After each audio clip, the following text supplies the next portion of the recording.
দেখো বন্ধুরা, আমরা যখন কোমরপট্টিতে এরকম বক্রম দিয়ে কোমরপট্টি লাগাতে যাব তখন কি হয়, বক্রমটা থাকে সাদা আর কোমরপট্টির কাপড় যদি আমরা এরকম চিনন বা জর্জেট আসে তখন কি হয়, তো পাতলা হয়ে যায়। এই যে হোয়াইট কালারটা শো হয়, সবসময় ব্ল্যাক কালার কেনাও হয় না।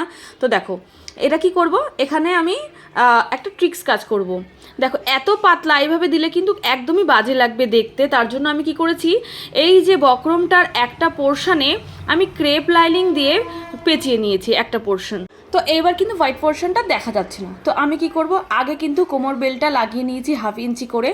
তারপরে ওর ভেতরে আমি এই যে যে পোর্শনটা কভার করেছি সেই পোর্শন ওপরে রেখে আমি পুশ করে দিয়ে তার ওপর যে কোমরপট্টি লাগিয়েছি তার বাকি অর্ধেক অংশটা আমি দেখো যে চাপিয়ে দিচ্ছি ও মানে সামনের পোর্শনে, আর এইভাবে পুরো লাগিয়ে নিচ্ছি।